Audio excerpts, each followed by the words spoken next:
Howdy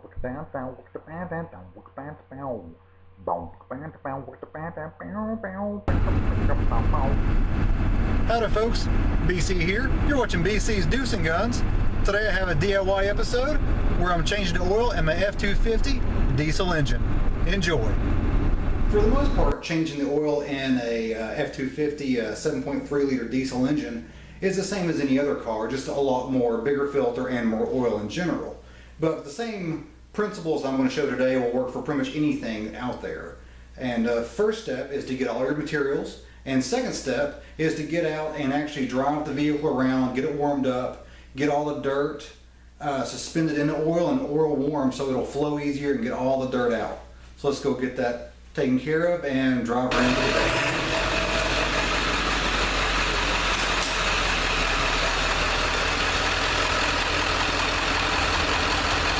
Now you always want to check what your manufacturer recommends for your particular engine. The 7.3 liter diesel engine takes, grab a huge filter and 4 gallons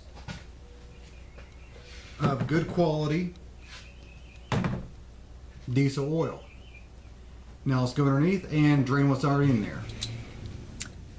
And right underneath the engine is the actual oil pan. The 7.3 liter uses a 19 millimeter socket.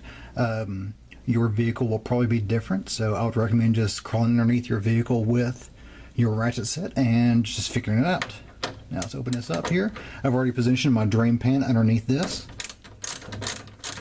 and the oil is hot, so don't, or attempt not to French fry your fingers, because again it will be warm.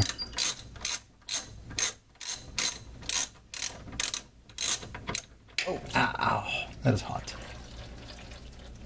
And now you let that drain, you go inside and you enjoy a sandwich or some video games and let it drain, I suggest, for about an hour. Let every bit of oil that wants to come out of there to come out. Okay, well, I have drained all the oil out of the system, gave it an hour, and then I have resecured the drain plug so it's nice and tight, and now there's no oil in the oil pan of the engine. The next step is to remove the oil filter. Now there are several different types of oil filter wrenches you can use. The old reliable, the one I learned on, the one my dad learned on, the one my granddad learned on, is this old reliable sucker here. They're cheap, they're plentiful, fairly universal, and the old band wrench does really well. Now the newfangled version, which also works pretty well, is the cup variety, and this works for oil filters that are in really hard to get places that you can't put another wrench at, which is why I have this one for my wife's Lexus. There's no way I can get an actual wrench up there, so I've got to use one of these. And this basically is like a big socket that fits on the end of the filter, and then you put a ratchet on the end of it and you take it off. Pretty easy. Now because this is a great big huge diesel engine and it's got a lot of room around the filter and the filter is humongous, I use a big huge strap wrench, and this works great. This works better than anything else out there if you have space to put the tool on there, which I do. So now let's go down there and take off my oil filter.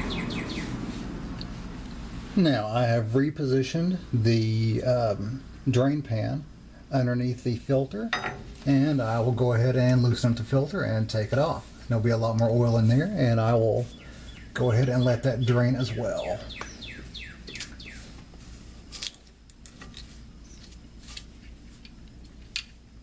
That's loosened up. That wasn't on there very tight either. There we go.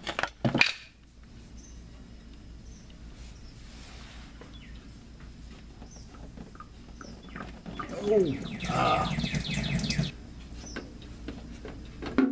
there we go. Boiling head when it's full of oil. Alrighty.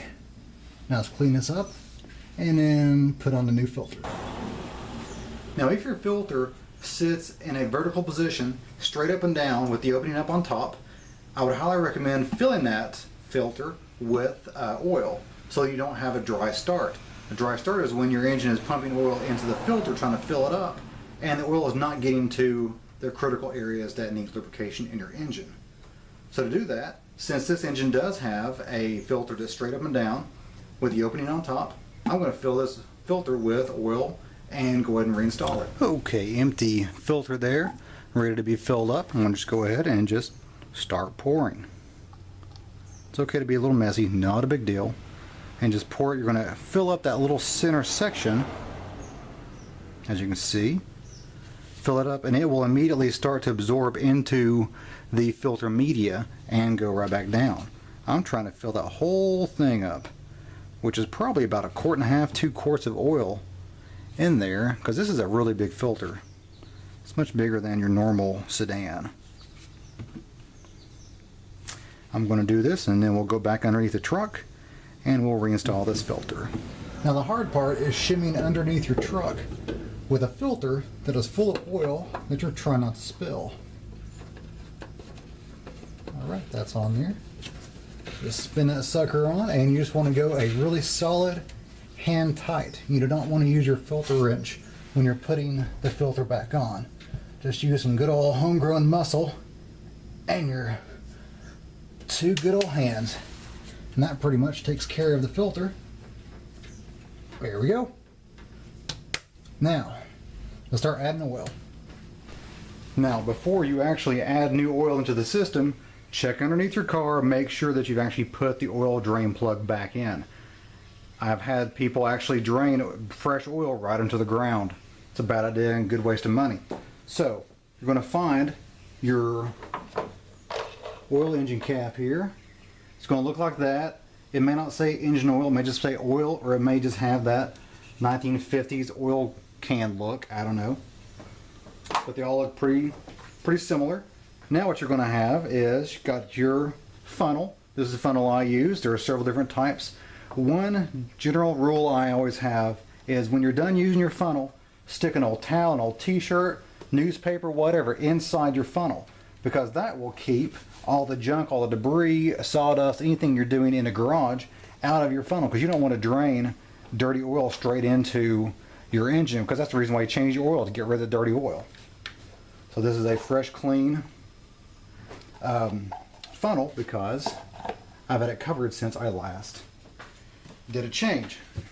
Now this engine takes 4 gallons of motor oil. Usually they'll just take, oh, I don't know, 5 quarts. So a smidge over an actual gallon. This is a gallon of oil and it'll take 3 more. I'm sure you don't want to watch that exciting B-roll there, but I will go ahead and just drain it here. And we got 3 more to go. Now I've drained all 4 gallons into the engine, and now because this is thick oil, I'm doing something my dad taught me how to do, which is once you've emptied out the quart, or in this case the gallon of oil, you put the lid back on, you turn it upside down, and you stick it in the engine bay to drain to the lid. So now all the oil that was stuck to the sides of this container have drained down to the actual lid, and I can just go ahead and empty it right into the engine. So you don't waste that throwing that out. That's still good oil.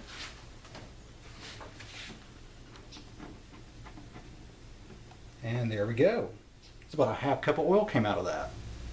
Well, now everything's taken care of. All the oil's in the engine and everything is buttoned up. Actually, let me just finish buttoning this thing up. Basically, all you're going to do is clean up, get underneath your car, make sure that nothing's in the way when you back it out of your garage, driveway, wherever you were working on your vehicle. And take it for a first test drive. Look underneath your engine, make sure there's no drips. And then check your oil. That's on there good. Make sure it clicks. Here we go. Protect your funnel.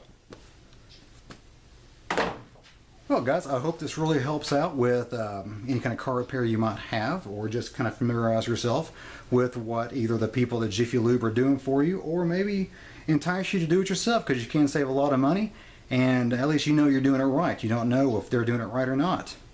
So if you have any other questions or comments about DIY projects or anything else about my channel, leave it below. I do put up a new video every Wednesday. See you guys.